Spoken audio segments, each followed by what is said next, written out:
Ce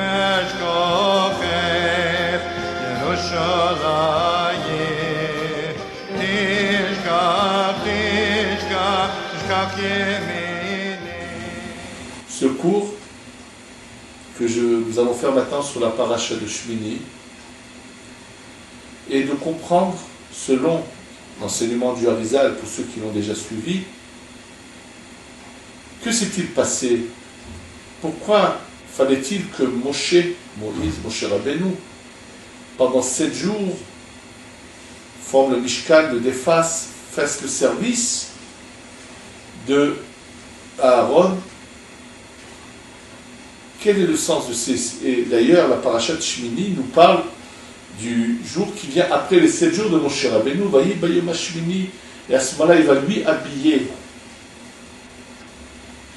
Aaron et ses enfants et leur transmettre la Keuna, l'Idola. Et ce jour-là, il va se passer quelque chose de terrible. 2 des enfants de Aaron vont partir comme sacrifice devant Dieu. En fait, bien sûr, il faut aussi seulement ceux qui ont étudié un peu tout le... Nous savons que dans le monde de la Tzilut, il y a Zat et Atik.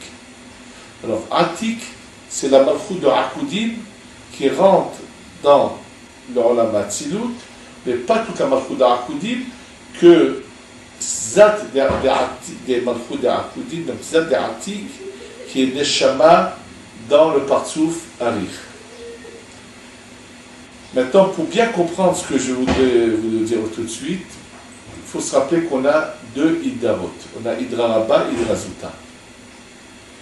Dans la Hydra Rabba, qui était la première que Rabbi Shimon Yochai a enseignée, il nous parle du coup de Zun et de Harich.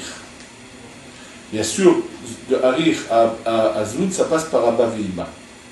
Dans la Hydra Zuta, il va nous parler du tikkun de Abba Ve'ima et de Atik. En fait, que se passe-t-il? Zun, c'est la nagas des 6000 ans dans lesquels nous vivons. Zun, c'est Shishak Tzavot et la Malchut qui est le Nefesh Le'i. Donc, en fait, Zun, c'est les 6000 ans que nous vivons. Et après, on va passer, bien sûr, à l'Atid Lavo. On passe à la naga de Abba Ve'ima. Qui est Metakel Zun, c'est Harir à travers Abba Ve'ima. Qui est Metakel Abba Ve'ima, Atik à travers Harir. Ça, c'est pour nous la prochaine étape. C'est pour ça que la prochaine étape, on redevient spirituel, puisque on passe à l'étape au-dessus, qui est celle d'Abba Ve'ima. Et à Yom Kippour, on a une image de cela, et c'est pour ça qu'on ne mange pas à Kippour. On est comme dans ce qui se passera à l'Atid Lavo, où on va devenir spirituel Rouhani. En fait, pourquoi Moshe n'a pas été Kohen Gadol? Lorsque Akadosh Baruch Hu demande à Moshe, enfin maintenant je parle avant la sortie d'Égypte, Akadosh Baruch Hu demande à Moshe d'aller faire cette mission, d'aller sortir le peuple d'Israël. On voit Moshe repousser, jusqu'à qu'à la fin Hachem dit bon, va, Aaron va venir à ta rencontre. Et on sait qu'à cause de cela, Moshe a perdu ce qu'il devait être, lui, le Kohen Gadol, lui, devait être le grand prêtre, c'est pas Moshe à cause de cela. Quel rapport, quelle relation? En fait, Moshe était devant un très grand dilemme. S'il acceptait la mission d'Akadosh Baruch Hu, il allait faire sortir le Ham Israël tout de suite. Bien sûr, il n'aurait pris que ceux qui auraient été méritants, puisqu'une partie de toute façon sont dans les ténèbres. Je ne sais pas combien de ceux qui sont finalement sortis seraient sortis. C'est sûr qu'il n'y aurait pas eu la rêve grave. Ces Égyptiens qui étaient déjà en partie convertis, qu'il allait emmener. Et en fait, il n'y aurait pas eu de veau d'or, on arrivait directement à l'étape d'après. Or, si on arrive à l'étape d'après, donc, Moshe aurait été le Kohen Gadol, puisqu'en fait, on serait arrivé à l'étape où Moshe aurait représenté le Partsouf Atik, et la naga du monde aurait été de Abba Ve'ima. Mais Moshe ne veut pas ça. Moshe veut que les choses se fassent lentement pour donner des chances encore. Parce que dans ce cycle, il y en a qui restent, qui ne vont pas rater la possibilité d'arriver à l'étape suivante.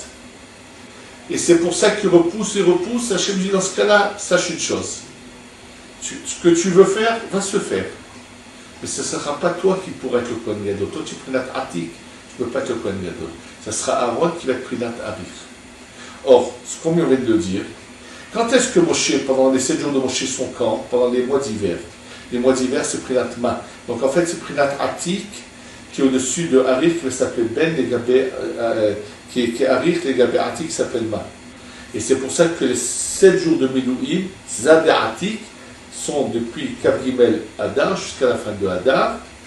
Et en fait, c'est pour ça que le Korban qu'il va y avoir ce jour-là, ce sont les 2 fils de Aaron, qui en fait, eux sont déjà passés à la Hanaga, chez la Hatil Lavo, ils ne veulent pas se marier, en fait ils vont trop vite, ils veulent monter vers Hachem, et eux, c'est eux le Korban qui est représenté par cette Hanaga.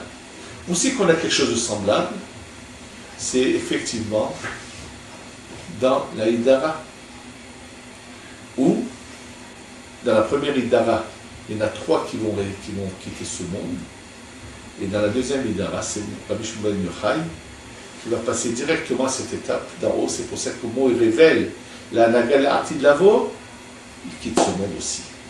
Et donc, c'est exactement un peu ce qui est là caché derrière tout cela. Ce Moshe qui fait Shivat Yimei Milouim, qui est Zad Atik, qui est donc la Neshama de ce qui va se passer après. Et c'est pour ça que c'est lui qui habille Aaron et ses enfants, puisque il y a, à part les Zad Atik qui entrent à l'intérieur, il y a le Rabbina qui est à l'extérieur de Harir, donc il les habille. Et donc c'est le Or qui descend, et c'est pour ça que le Korban, ce sont 2 hommes qui vont partir, puisqu'en fait, ils passent déjà à l'étape d'après, qui est donc ce qu'on attend, qui est le Hatid Lavo, qui va bientôt venir. Et sûr, pour mieux comprendre tout ce que je viens de vous dire, il faut suivre le cours d'avant, qui est Parashat Shmini sur le Pshat, où j'ai fait l'introduction à tout cela, mais avec ce que j'ai dit avant et maintenant, suivre continuer le Harizan pour mieux comprendre le sens profond de ces Shivat Yimei Milouim, et qu'est-ce que c'est ensuite ce Yom HaShmini, où le passage se fait en fait de l'un à l'autre. Et on a quelque chose de semblable dans les Yek Midot Shel Rachamim, c'est dans la Mida Shminit qu'il y a 2 Midot où on est entre Atik et entre Goul Galta et Mochastima'a. C'est quelque chose qui ressemble aussi, ce passage d'un niveau à l'autre, et c'est ça, Bayom HaShmini, c'est le passage des Zad Atik à Partsouf Harir qui va se révéler ce jour-là. Sh'Hashem ya'ir einenu betorato, Amen, Ken, Yehi, Ratzon.